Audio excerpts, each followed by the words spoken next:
Assalamualaikum warahmatullahi wabarakatuh. Selamat pagi anak-anak. Pagi hari ini kita akan belajar tema 6, subtema 4, pembelajaran 4, 5, dan 6. Kita akan belajar seputar penghematan energi. Marilah kita awali pertemuan kita pagi hari ini dengan bacaan basmalah bersama-sama.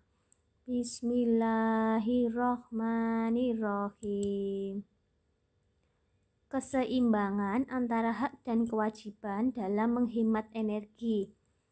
Menghemat ketersediaan minyak bumi merupakan kewajiban untuk kita semua. Kita memiliki hak untuk memanfaatkan energi, namun kita juga memiliki kewajiban menghemat energi.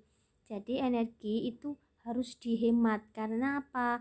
Jika digunakan dalam jangka yang panjang dan terus-menerus, energi tersebut akan habis. Menjaga keseimbangan antara hak dan kewajiban akan memberikan dampak yang baik. Misalnya, cadangan energi dapat digunakan dalam jangka waktu yang lebih lama. Kalau kita bijak dalam penggunaan energi mulai dari sekarang, maka penggunaan energi bisa diperpanjang dalam waktu yang lama. Kerjasama untuk menghemat energi.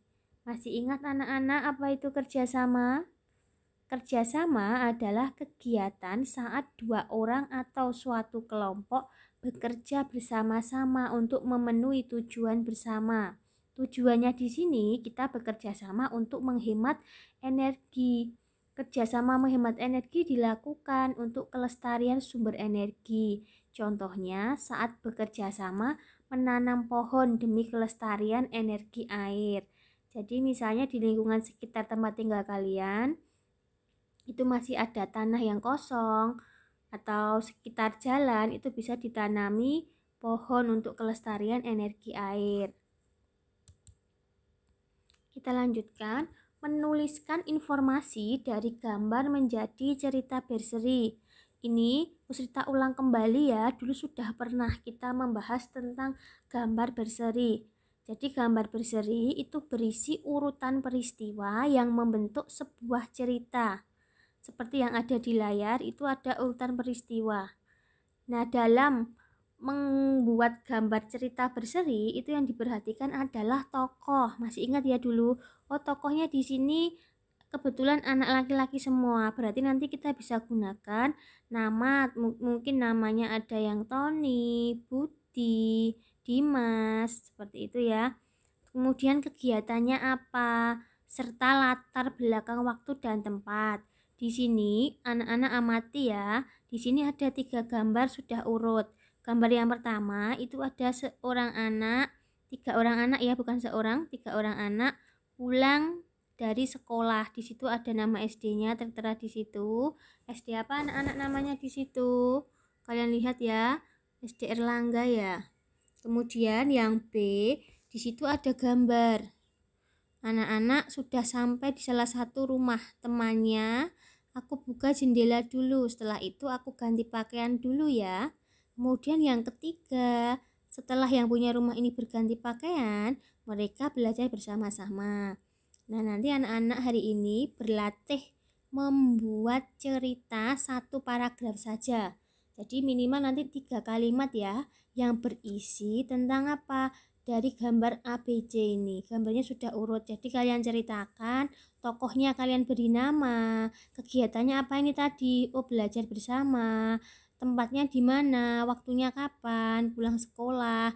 Tempatnya mungkin di salah satu rumah dari anak yang ada di gambar. Seperti itu ya. Nanti kalian coba di rumah. Sekarang kita berlanjut ke muatan matematika. Menghitung luas bentuk bangun datar dengan petak satuan. Kemarin Usrita sudah bahas di video yang kemarin, menghitung luas itu yang dihitung kotaknya. Nah, di sini ada tambahan. Kalau kotaknya hanya separuh, berarti nilainya 1/2 atau setengah. Kalau setengahnya itu ada 2, berarti setengahnya ada 2, itu sama saja dengan 1 petak.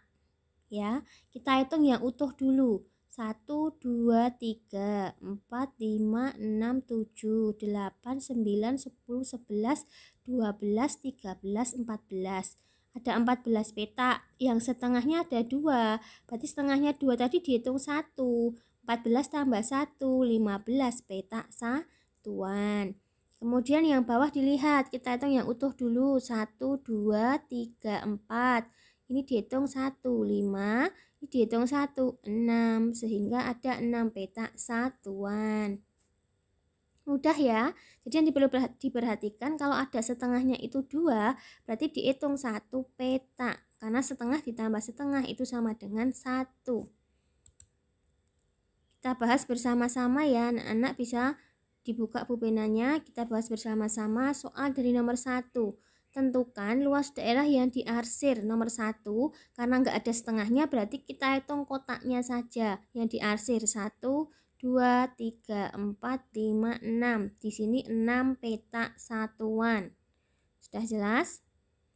Yang kedua, kita hitung yang utuh dulu. 1, 2, 3, 4. 4 petak, di sini setengah-setengah dihitung 1. Berarti ada 5 petak satuan. Nomor 3, kita hitung yang utuh dulu. 1, 2, 3, 4, 5, 6, 7. Di sini ada 7 yang utuh ya. 1, 2, 3, 4, 5, 6, 7. 7. Di sini yang setengahnya ada 2 ditambah 1. Berarti 8. Bisa ya. Sekarang nomor 4 kita hitung. Yang utuh kita hitung dulu. 1, 2, 3, 4. Yang utuh 4. Di sini pasangan ya ini ya, karena setengah-setengah berarti habis 4, 5. 5 di sini setengah-setengah berarti 6. Ya enggak? 6, terus kemudian di sini setengah-setengah berarti 7. Kita ulangi. 1, 2, 3, 4, 5, 6. Di sini setengah sama setengah 7. Berarti 7 petak satuan. Sudah, sekarang nomor 5. Kita hitung yang utuh dulu. 1, 2, 3, 4, 5. 5 di sini setengah-setengah 6. Di sini cuma separuh, berarti 6 1/2 atau ditulis 6,5 petak satuan boleh. Ya, 6 1/2. Kok cuma 1/2? Oh, pakai setengah karena ini enggak ada pasangannya. Ini kan pasangannya, ini dihitung 1, 2, 3, 4, 5, 6 setengah. Oke, kita lanjutkan nomor 6. Kita hitung yang utuh dulu. 1, 2, 3, 4, 5, 6, 7, 8, 9. 9 di sini pasangan berarti 10. Di sini enggak ada pasangannya berarti 10 1/2. Terus ulangi, kita hitung dulu yang utuh. 1, 2, 3, 4, 5, 6, 7, 8, 9. 10-nya ini pasangan ini 10, terus ini setengah berarti 10 1/2. Sudah jelas ya anak-anak. Jadi yang perlu diperhatikan, kalau ada separuh yang diarsir itu nilainya setengah. Supaya jadi 1 berarti dia harus punya pasangan yang nilainya juga setengah. Oke.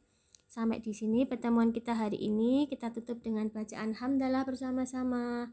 Alhamdulillahirabbil alamin. Wassalamualaikum warahmatullahi wabarakatuh.